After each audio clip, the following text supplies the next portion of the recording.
इस देश में जो मुसलमान है वो पंचर ही नहीं बनाता है, वो सिप्ला जैसी दवाई भी बनाता है, वो हिमालय ड्रेस भी बनाता है, वो गर्मी से राहत के लिए रूह अफ़ज़ा भी बनाता है, वो अलीगढ़ में तालेल बनाता है, वो भदोही में कालीन बनाता है, बनारस में साड़ी बनाता है, मुरादाबाद में पीतल बनाता है, मेरठ में कैंची बनाता है।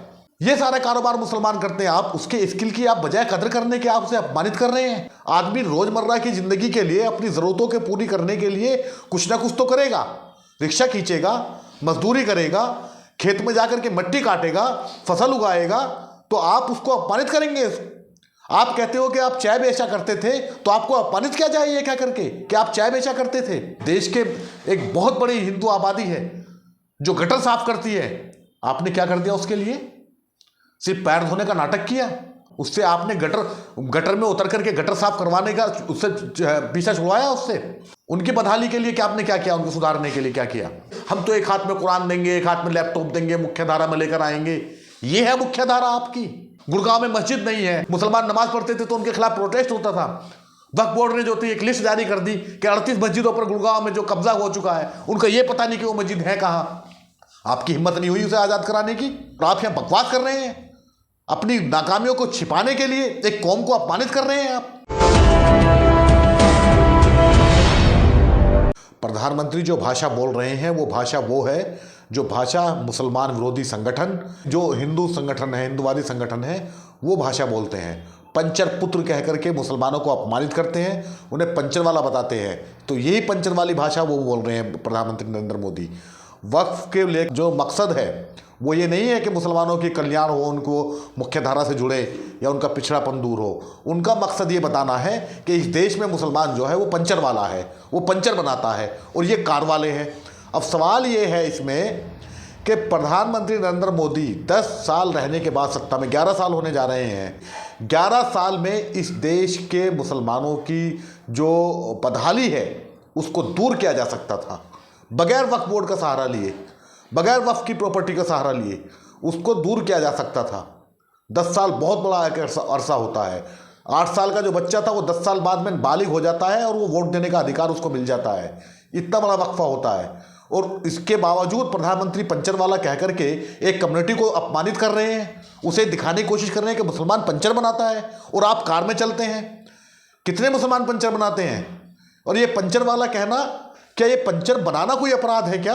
आदमी रोजमर्रा की जिंदगी के लिए अपनी जरूरतों के पूरी करने के लिए कुछ ना कुछ तो करेगा, रिक्शा खींचेगा, मजदूरी करेगा, खेत में जाकर के मिट्टी काटेगा, फसल उगाएगा, तो आप उसको अपमानित करेंगे। आप कहते हो कि आप चाय बेचा करते थे, तो आपको अपमानित किया जाए ये क्या करके कि आप चाय बेचा करते थे? वो आप चाय आप मजबूरी में बेचते थे। अगर आपकी बात को मान लें, आप चाय अपने परिवार के लिए बेचते थे, अपने परिवार चलाने के लिए बेचते थे, या फिर ये कोई कम्युनिटी आपकी ऐसी थी कि उसको सिर्फ चाय ही बेचना है? इस देश में जो मुसलमान है वो पंचर ही नहीं बनाता है, वो सिप्ला जैसी दवाई भी बनाता है, वो हिमालय ड्रेस भी बनाता है, वो गर्मी से राहत के लिए रूह अफ़ज़ा भी बनाता है, वो अलीगढ़ में तालेल बनाता है, वो भदोही में कालीन बनाता है, बनारस में साड़ी बनाता है, मुरादाबाद में पीतल बनाता है, मेरठ में कैंची बनाता है। ये सारे कारोबार मुसलमान करते हैं। आप उसके स्किल की आप बजाय कदर करने के आप उसे अपमानित कर रहे हैं और उसका ठीकरा फोड़ रहे हैं वक्फ के ऊपर, उस वक्फ के ऊपर जिसे आप हड़पना चाहते हैं, जिसकी प्रॉपर्टियों को आप हड़पना चाहते हैं, जिसकी जायदाद को आप हड़पना चाहते हैं, जिनकी मस्जिदों को, इबादत गाहों को, कब्रिस्तान को, ईदगाह को आप हड़पना चाहते हैं, उन्हें विवादित बना करके उसके ऊपर आप जो है ये सब सारे काम कर रहे हैं और फिर बहाना बना दे रहे हैं कि वक्फ का इस्तेमाल नहीं हुआ सही से। आपने कहा वक्फ का इस्तेमाल होने दे रहे हैं? आपके लोग हैं अनुषांगिक संगठनों के लोग, वो एक माहौल क्रिएट करने के लिए एक माहौल बनाते हैं, वक्फ बोर्ड को ख़त्म कर दिया जाए, वक्फ को ख़त्म कर दिया जाए, दुनिया भर के इस तरह की बातें करते हैं और उसी पे फिर आपकी सरकार अमल करती है, कानून लेकर आती है।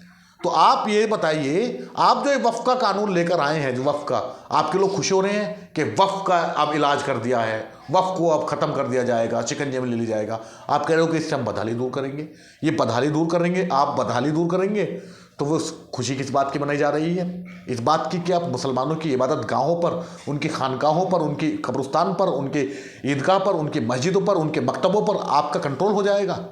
आप उन्हें विवादित बना करके वहाँ पर जो डीएम को जज बना देंगे और जज से आप अपने हिस्से का काम कराएंगे अपनी मंशा के तहत। ये आप करेंगे, करना चाह रहे हैं। और फिर आप बेशर्मी के साथ में, बेगैरती के साथ में आप ये कह रहे हैं कि पंचर बनाते हैं, पंचर बनाने होते हैं। क्यों भाई साहब, मद्रास रबड़ फैक्ट्री किसकी है? वो पंचर नहीं बनाते क्या? वो टायर नहीं बनाते क्या?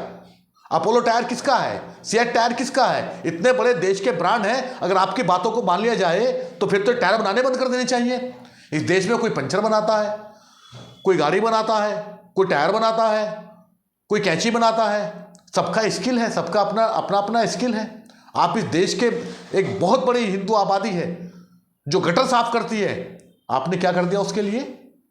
सिर्फ पैर धोने का नाटक किया, पाँव धोने का।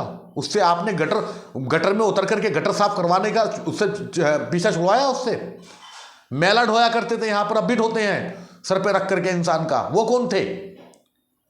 उनकी बदहाली के लिए क्या आपने क्या किया? उनको सुधारने के लिए क्या किया? 10 साल के बाद में आपको वक्त पर सहारा लेना पड़ रहा है। आप तो जब आए थे सत्ता में ये कह रहे थे हम तो एक हाथ में कुरान देंगे, एक हाथ में लैपटॉप देंगे, मुख्य धारा में लेकर आएंगे। ये है मुख्य धारा आपकी कि 11 साल में प्रधानमंत्री रहने के बाद में आप कह रहे हैं कि अगर वक्फ बोर्ड होता, वक्फ बोर्ड अगर वक्फ सही से काम करता तो पंचर नहीं बनाने पड़ते। 11 साल से आप सत्ता में हैं, कितने लोगों को कुरान दे दिया आपने? कितने लोगों को लैपटॉप दे दिया आपने? उल्टी जो स्कीमें थी माइनॉरिटी के अल्पसंख्यक छात्रों के जो कल्याण के लिए जो योजनाएं चल रही थी उन्हें आपने बंद कर दिया। मौलाना फाउंडेशन फेलोशिप थी, 40,000 रुपये मिला करते थे JRF की तर्ज पर PhD करने वाले छात्रों को, उसे बंद कर दिया। SPQEM जो मदरसों में गुणवत्ता चेक करने की योजना थी उसे आपने बंद कर दिया। पढ़ो प्रदेश एक योजना थी जिसके तहत माइनॉरिटी के बच्चों को लोन मिल जाया करता था, कर्ज आसान किस्तों भरने के लिए, वो विदेश भेजने के लिए का काम करती थी, उसे आपने बंद कर दिया। आप कह रहे हो कि आपको वक्फ की चिंता होने लगी। कमाल की बात करते हो। चित भी मेरी, पट भी मेरी और अंटा मेरे अब्बा का। तो ये नहीं चलेगा। आप जिसको गुमराह करने की कोशिश कर रहे हैं उस गुमराह को मत कीजिए। आप बताइए साफ साफ कि वक्फ के जो आप कानून लेकर आए हैं उसमें गैर मुस्लिम क्यों हैं?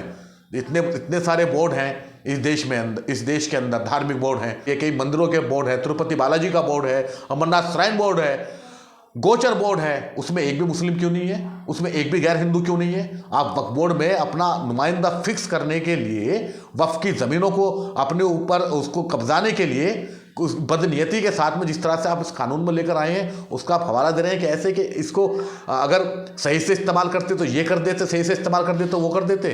11 साल हो गए आपको, 11 साल में आप कर लेते इस्तेमाल सही से? क्यों नहीं होने दिया सही से इस्तेमाल? क्यों नहीं वक्फ की ज़मीनों को कब्जा मुक्त कराया आपने? वक्फ की ज़मीनों को कब्जा मुक्त कराते। आप ही की सरकार है। पिछले 10-11 साल से हरियाणा के अंदर गुड़गांव में मस्जिद नहीं है, मुसलमान नमाज पढ़ते थे तो उनके खिलाफ प्रोटेस्ट होता था। वक्फ बोर्ड ने जो थी एक लिस्ट जारी कर दी कि 38 मस्जिदों पर गुड़गांव में जो कब्जा हो चुका है, उनका ये पता नहीं कि वो मस्जिद है कहाँ। आपकी हिम्मत नहीं हुई उसे आज़ाद कराने की, उन भूमाफियाओं से आज़ाद कराने की आपकी हिम्मत नहीं हुई। और आप यहाँ बकवास कर रहे हैं, अपनी नाकामियों को छिपाने के लिए एक कौम को अपमानित कर रहे हैं आप। ये प्रधानमंत्री की भाषा है। आप कहते हैं सबका साथ, सबका विकास, सबका प्रयास, सबका जन, क्या क्या सबका जोड़ दिया आपने। ये सबका है। 11 साल बहुत बड़ा वक्त होता है। 11 साल काया पलट कर सकते थे आप, नहीं कर पाए। ऊपर से शिकंजा कसते रहे हैं उन पर। तो ये सब काम नहीं चलेगा।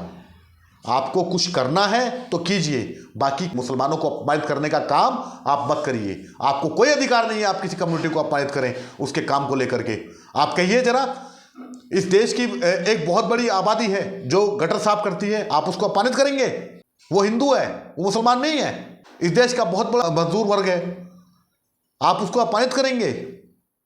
उसके काम के आधार पर अपमानित करेंगे आप उसको? कोई अगर काम कर रहा है तो आप उसको अपमानित कर रहे हैं। तो यूसुफ लुल्लू को तो बगल में दबा के घूमते हैं, उसे बता देते कि पंचर की दुकान खोल लें। वो क्यों नहीं बताया उनको? वो भी तो पंचर वाले थे।